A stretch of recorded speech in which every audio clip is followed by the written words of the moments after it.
Senhor, já ouvi, Deus. Estamos aqui para louvarmos com os hinos da harpa e que esses hinos venham edificar na vida de cada um que você pensa. Amém. Vou louvar para os números 525 da nossa harpa. Já refugia a glória eterna de Jesus, o reino do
Irmãos, a paz do Senhor, mocidade de Deus, todo o povo, né, nosso que agora estamos nos guardando, né, na verdade. E Deus, né, Ele tem os seus propósitos, tem os seus caminhos, né, toma providência de uma ou do que Ele quiser tomar. O nosso Deus, Ele é poderoso, né. Às vezes eu fico vendo as pessoas falando, os profetas da antiguidade repreendiam as pragas, né? e os de hoje fecham as igrejas. O que nós temos que entender é que temos acima, né, mais um argumento assim, absurdo e mentiroso, né? Os profetas sempre trouxeram a palavra de Deus às pessoas e oravam com humildade diante da dificuldade. Isso é fato, né, que aconteceu. Porém, Noé, se você for ver, Noé repreendeu, né, o dilúvio. Repreendeu o dilúvio? Você acha que Noé repreendeu o dilúvio? Não. José do Egito repreendeu a fome quando soube do sonho de Faraó? Não. Jeremias e Isaías, né, repreenderam o cativeiro mandado por Deus? Não. Se você for ver, quando José e Maria ficaram sabendo do plano de matança dos bebês, né, eles repreenderam isso? Não. Entendeu? Antes foram o quê? Fugidos ao Egito para proteger o quê? Proteger a criança. O que vemos na Bíblia é que cada servo de Deus agia conforme a direção de Deus em suas épocas, né? Suas diferentes épocas. Fechar os templos hoje em recomendação às autoridades, ao meu ver, né, é uma decisão sensata de amor e respeito ao próximo, né? É uma forma da igreja mostrar respeito à sociedade e se organizar, né, de outras formas para ser sal e luz, né? Nós aqui, tomando toda essa prudência, vindo da nossa direção, vindo desde do nosso pastor presidente, do nosso pastor da nossa congregação, passar das lideranças, né? Tudo isso é uma organização, né? Porque nós somos sal da terra e luz do mundo. Nós também somos obedientes. Se você for ver, né, a Bíblia nos recomenda dizendo que é melhor obedecer do que sacrificar. Então também nós somos obedientes, né, às nossas autoridades. Aí às vezes as pessoas ficam falando assim: os pastores estão fechando a igreja, né, de Cristo. Um absurdo. E se você for ver, não é. Isso é mais um argumento confuso e incorreto. Quando se fecham os templos, não significa que a igreja de Cristo está sendo fechada, né? Os templos são apenas locais de culto e não a igreja de Cristo, né? Lá em 1 Pedro 2,29, muitos confundem paredes, né? Se botar, né, paredes, com a igreja do Senhor. O que é um erro, se você for ver, né, é um erro. Sendo assim, a igreja de Cristo está plenamente aberta, está sendo organizada e cultuando de outras formas, sendo igreja no mundo de formas criativas. Eu mesmo tenho atendido, né, assim, os irmãos do evangelho, evangelizando. A gente evangeliza pelo meio de comunicação, que é a internet, né, procurando trazer boas notícias. As pessoas estão se apegando mais nas más notícias, nas mentiras, do que na verdade, né? Aí, ó, a igreja de Cristo não pode ser fechada, pois ela é de Cristo e não nossa, né? Ela não é a parede de tijolo, ela é feita de pessoas, de servos do Senhor. Então quer dizer o quê? Que a igreja de Cristo ainda continua aberta, entendeu? É você cultuando aí na sua casa, é você adorando a Deus, orando para passar toda essa epidemia, né? Você conectado. Agora isso também nos liga, porque todos nós estamos também em um só pensamento. Todos nós, né, da Congregação Deus Forte, das outras congregações também estamos em um só pensamento, né? E isso é a igreja de Deus. A igreja de Deus está olhando lá de cima para essa igreja, mesmo não indo para a igreja, que é para o templo do Senhor, mas nós estamos, né, fazendo a nossa igreja onde nós estamos, né? Quem ainda continua trabalhando, levando a mensagem do Senhor, quem ainda continua em casa com seus filhos, fazendo culto doméstico, levando a mensagem do Senhor, e ainda como igreja exaltando e glorificando o nome do Senhor, né? Olha, ela, né, está viva, que é a nossa igreja. Ela ainda está viva. Não pode ser morta, paralisada. A palavra de Deus não está algemada, né? Se você for ver, a palavra de Deus, ela não está trancada, trancafiada, algemada, né?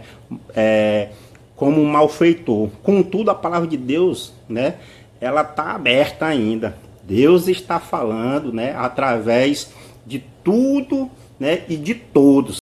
O nosso Deus, ele ainda ouve, né? Ele ainda abençoa, ele ainda transforma, ele ainda batiza com o Espírito Santo, ele ainda salva, certo?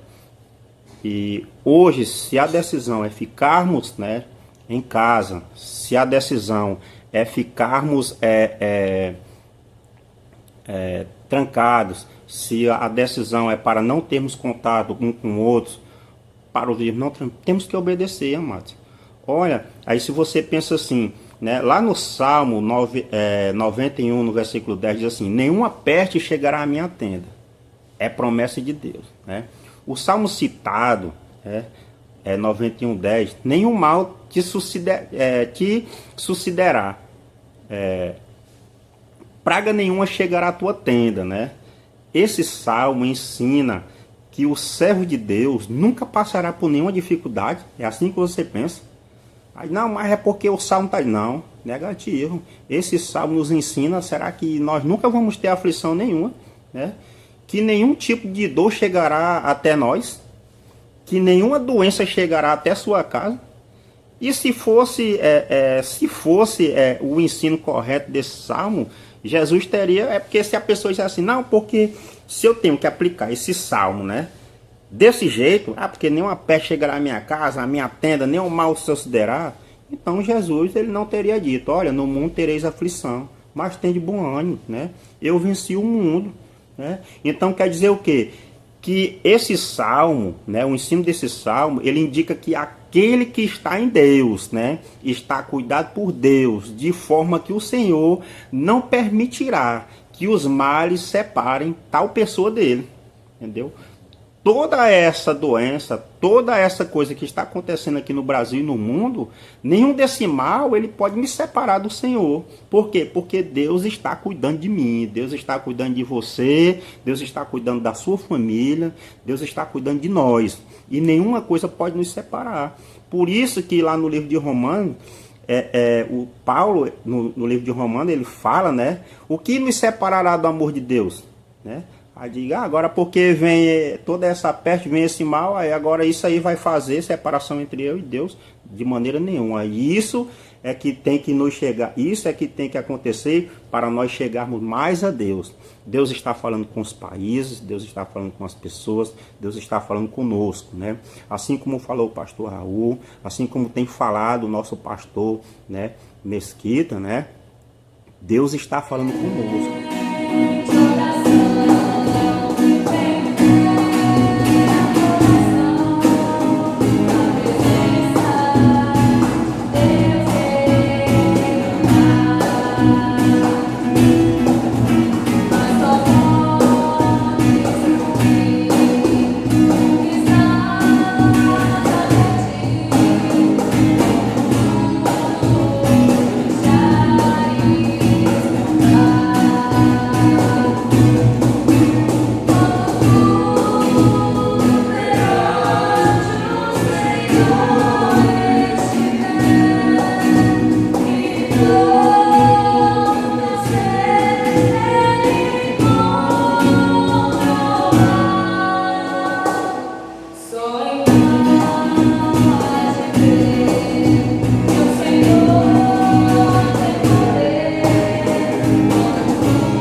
aí, jovens, a paz do Senhor, tudo bem?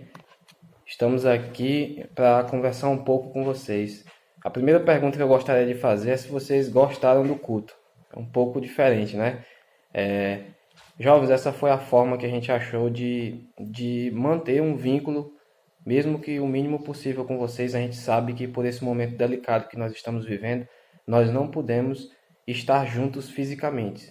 Mas esse é o momento de nós usarmos a tecnologia ao nosso favor. Essa tecnologia que tanto ela tem sido aí motivo, às vezes, de ofensas dos mais velhos para a gente que somos jovens, dizendo que a gente, às vezes, usa da tecnologia de forma demasiadamente grande.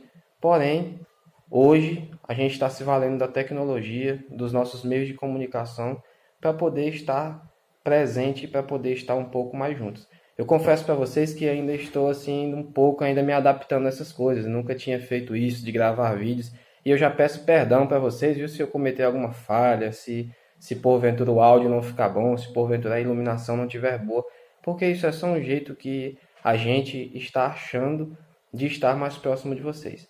E a gente sabe que a gente tem vivido dias difíceis, dias que a gente nunca imaginou que iríamos viver. Por mais que nós tenhamos lido nas Escrituras que nos últimos dias viriam dias difíceis, do qual a gente não teria o prazer neles, e dias trabalhosos, a gente lê e às vezes deixa isso passar batido e um pouco despercebido. Mas nós estamos aqui. Eu queria de antemão dizer que é uma alegria voltar a falar com todos vocês, ainda que eu esteja olhando para uma câmera e não esteja olhando para vocês, mas é uma alegria e ao mesmo tempo saudade, jovens. Eu nunca imaginei que iria, até imaginava, mas não achava que seria tanta saudade, tanta falta que esse culto de jovens aos sábados faz. A gente fica aí com saudades, fica olhando as fotos, fica lembrando do rosto de cada um de vocês e estamos com saudades. Mas, para resumir a minha fala, eu queria ser bem breve, somente uma mensagem aqui, deixar uma mensagem para vocês. Eu queria que vocês abrissem a Bíblia de vocês, aí onde vocês estão, na carta de Paulo aos Filipenses, capítulo 4 e versículo 6, que diz assim: não vivam preocupados com coisa alguma, em vez disso, orem a Deus, pedindo aquilo de que precisam e agradecendo-lhe por tudo o que ele já fez. Meus queridos, nós não podemos andar preocupados. Era isso que o apóstolo Paulo estava dizendo para a igreja que estava em Filipos. A igreja ela passava por uma série de perseguições. Nós sabemos que no primeiro século a igreja ela foi perseguida em tudo. Era muito difícil ser crente naquela época. E tinham as suas particularidades. O apóstolo Paulo estava preso e isso poderia causar uma série de preocupações àquela igreja. Porém, Paulo ele vai dizer aos filipenses a seguinte mensagem: olha, vocês não devem se preocupar com coisa alguma daqui dessa terra. E alguns cientistas, alguns estudiosos, eles fizeram uma pesquisa e chegaram à seguinte conclusão: que aproximadamente 60% das coisas que a gente anda preocupado, que a gente começa a se martirizar, que a gente começa a temer, que a gente começa a nem dormir direito pensando no que poderia acontecer se aquela coisa porventura viesse a acontecer. Sabe o que no final das contas acontece? É que tudo aquilo que a gente imaginou que seria ruim, tudo aquilo que a gente imaginou que seria difícil e que a gente sofreu por antecipação, acaba não acontecendo. Isso 60% das coisas que a gente pensaria que seriam dessa forma.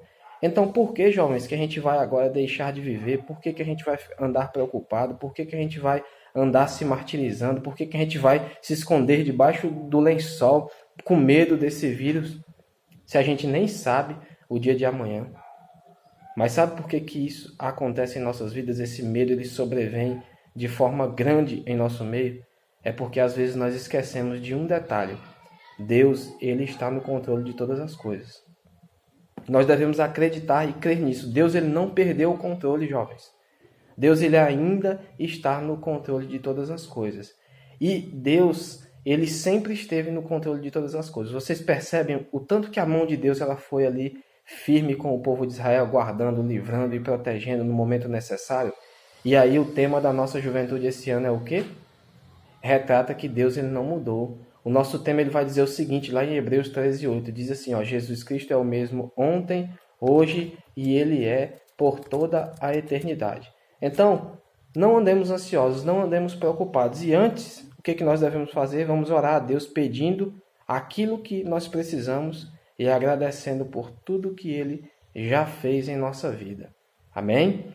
Vamos orar e pedir a Deus, olha Deus, eu preciso disso, eu preciso de calma, eu preciso de paz. E a Bíblia diz que a paz que ela excede todo o entendimento é essa paz que Deus vai colocar em seu coração.